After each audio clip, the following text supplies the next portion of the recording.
I don't care. They can put ads on here. I will play Christmas music on Christmas Eve. It's what I want to do. And I like that song, so fucking sue me. What's up, new guy? I'm the Degenerate 75. I'm a high-limit DFS player who focuses on golf and football. As you can see in December, we're only focusing on football, but just know golf is around the corner. Okay, I feel like I got a golf ball on my face right now. So, if you like the cut of my jib, come check out my channel. If you don't, well, fuck off. All right, I'm glad to have you guys here. We got a little special 3-game Sunday slate. As you know, it's the NBA day because it's Christmas. But NFL said, hey, NBA, fuck you. We're going to do 3 games anyways.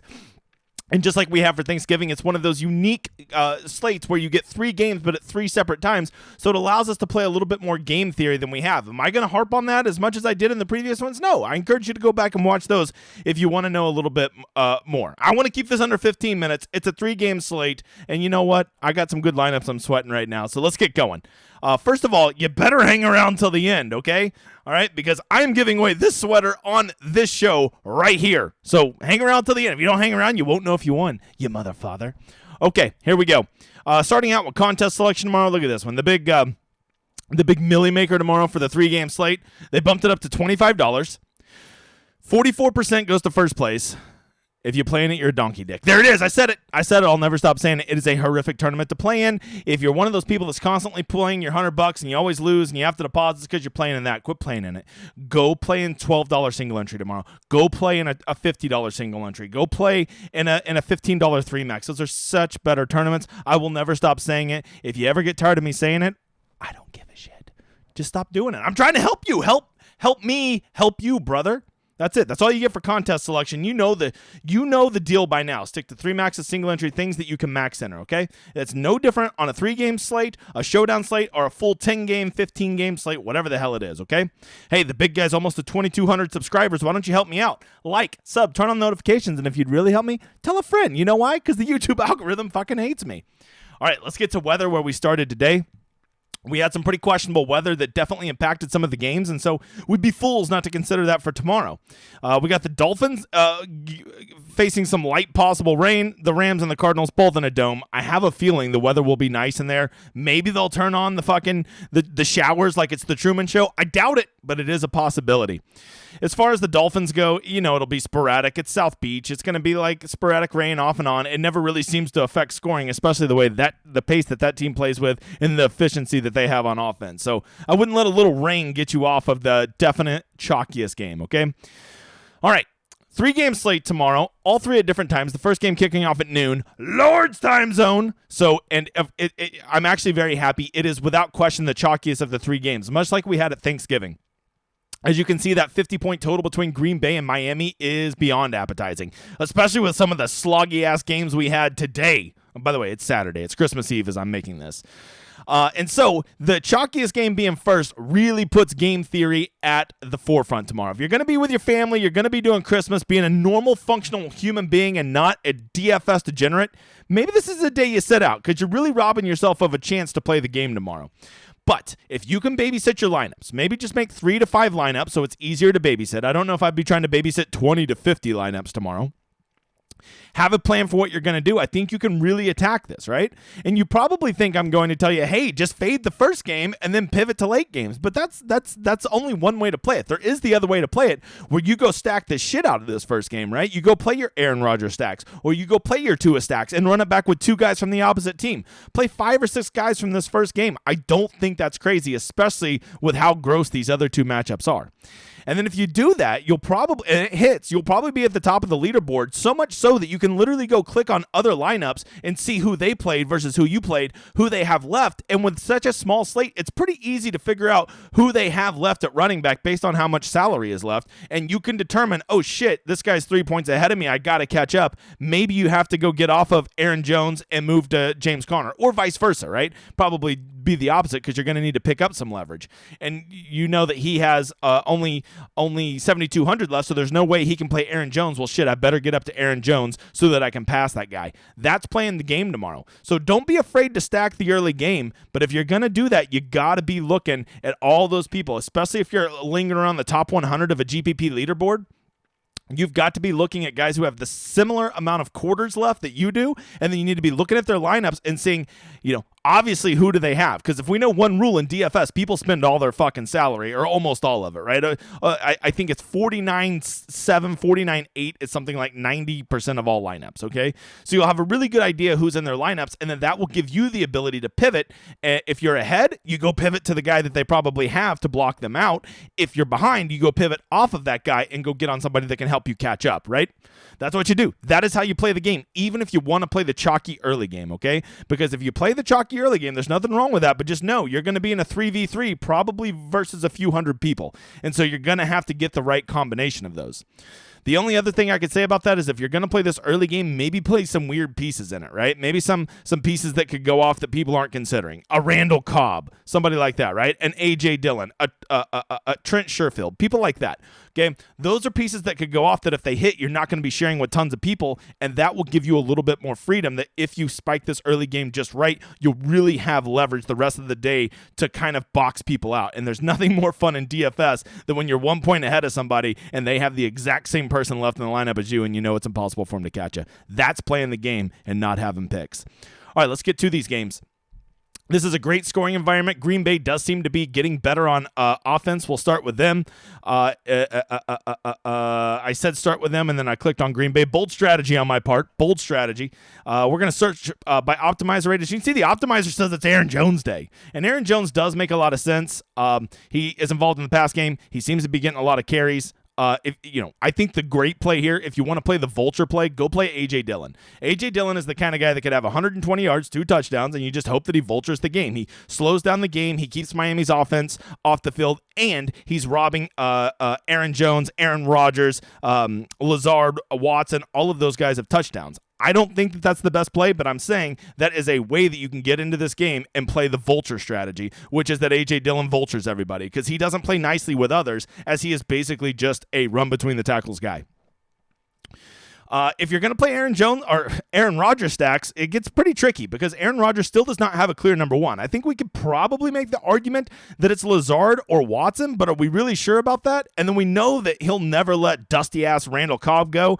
And now we got Romeo Doubs back, who actually was getting a fair amount of targets in that primetime game. So if you're going to play Aaron Rodgers, you're going to have to probably play him in more than one lineup and mix and match who you're pairing him with.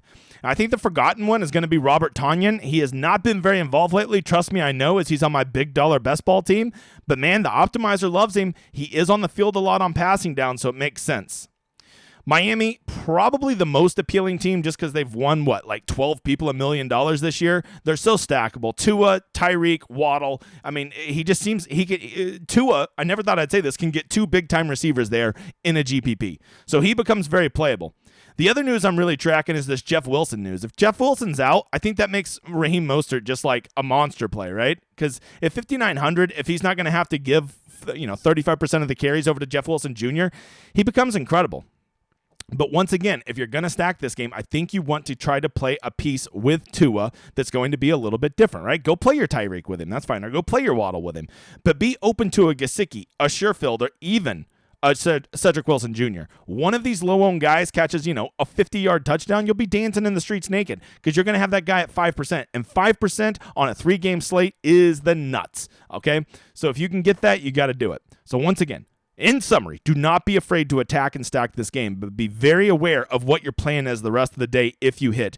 Who am I going to pivot off of? This guy, if things are going well, I can go to this guy to box people out, right? Because if you don't know, if you have Connor in that lineup and you have a chalky Miami build, well, you just basically are playing all the chalk, and everybody else is going to have that lineup, and you're going to be playing 2v2s versus a few hundred people, and then you basically have no chance because now you need all your first 7 guys to hit, and now you're still in a 2v2 versus hundreds of people. That's not where you want to be. So don't be afraid to have a plan in the afternoon and play some weird pieces in this first game. This second game is just disgusting. A 36-point total, 2 quarterbacks that just kind of suck at DFS. Russell Wilson, let's ride. He's just not any good. He is back from the concussion. The optimizer gives him a 1 in 8 chance of being in the optimals tomorrow, but there's only 6 quarterbacks, so that's not very good. If you don't know, Hinton is out, but it does appear as though Cortland Sutton's going to be back. The news I would be watching is to see if they say anything about he's active, but he's going to be on a snap count. or maybe they're not going to run a full allotment of plays. If that's the key between him and Hinton both being out, you have to think that opens up a ton of usage for Dulcich and Jeudy, even though neither of those guys are in a particularly great offense. So they are going to probably pass for 220 yards. Someone has to fucking catch the ball. So it would probably be those two. The other one I'm going to watch out is Latavius Murray. He's actually been really good this year. Like, if you watch the games, he'll probably get, if he's healthy, 15 to 18 touches. He falls into the box once, and it's not even crazy. He'll get the 100-yard rush bonus. So he's a really sneaky play, and if he's out, you've got to be very open to a Marlon Mack play, right? On the flip side, the poor Rams, they're just so bad. I love Baker. I'm a Sooner if you don't know, and I want to believe in Baker. He's just not a good fantasy quarterback. There's the facts, okay? He's a decent game manager at best, and he just doesn't get it done. Tutu Atwell is going to be mega chalk tomorrow because people need that pump piece at 3,600. I don't know what DK was doing pricing him so cheaply. I think I'm okay fading a Tutu Atwell, but just know that they do specifically create plays just for him. Maybe you get good Cam Akers, who actually looked to have a little pep in his step last time he was out. But, man, trusting the Rams running back situation is like, fucking trusting a huckster. I wouldn't do it, Bob. I wouldn't do it if I were you. To me, I think the real play, I still believe that Jefferson and Higbee are going to be the target monsters. I think that you, in the long run, after Baker finishes out the season, I think we'll see Higbee and Van get closer to the 8 to 9 target per game average that we're expecting. If that's the case, I think that makes both of them pretty decent leverage plays. But once again, what's their upside when Baker Mayfield's the quarterback? To me, this is a game I'm going to come in here. I'm going to grab maybe a piece, maybe go grab Jeudy from this side, maybe a Van Jefferson from this side, something like that. But by and large, I don't want more than one or two pieces of this piece of shit game in my lineup. Okay? If you want to go crazy and you want to stack, go ahead. But I would encourage you, a Russell Wilson stack could possibly get there because he offers a little upside with his legs, but I do not like a Baker Mayfield stack. But I've been wrong before, brother. The last game, I think this is the sneaky game, right? Tampa Bay, I still want to believe that Tom Brady has a little bit of gas left in the tank. You can see the optimizer loves him. 6,100 is just too cheap for him. To me, I think he's the second best quarterback on the slate. I get him at 6,100. He's very stackable. I think you can, obviously, Godwin is the number one guy. Evans is pretty good. And if you don't know, Julio Jones is out, so I think that really bumps up the value of Russell Gage. I think it also opens up a little value at tight end, but you got to pick. Is it going to be Cade Otton or is it going to be Cameron Brate? I don't know the answer to that, but I know that they do get a little bit more value as they run tight ends more when Julio is out. The other thing to consider is it just kind of feels like a Fat Lenny week. And 5,800 on a shortened slate kind of makes me like Fat Lenny. And Fat Lenny, believe it or not, actually plays relatively nicely with Tom Brady. So don't be afraid to go Tom Brady, Fat Lenny, and Godwin as your stack, right? I think that makes a lot of sense. And I think if you want to go opposite of that, I think you can go Rachaad White. I think he's very stackable with Tom Brady also. I would not play them both with Tom Brady, but I think one of them pairs very nicely with Tom Brady. A nice Merlot. I think that's a wine. I don't know. I keep trying to make this wine reference. I have no fucking idea what I'm talking about. And then lastly, Arizona. If you don't know, my little hobbit is out. Kyler Murray, he's still out. So we got Trace McSorley, who Trace Mc sucks. And it just really makes playing anybody with him difficult, right? DeAndre Hopkins is a legit wide receiver. He's looked really good since he came back from the suspension. But, like, he does not have very good upside because Trace McSorley, struggles to throw the forward pass. Like, it's 1930-2 out here. Marquise Brown, my dude, another Sooner, but like I'll warn you right now, seeing it is Christmas, he is a little fragile. And I even if he plays, I'd be worried how well he holds up. If you want to play the weirdest stack of all, this is the game to stack, right?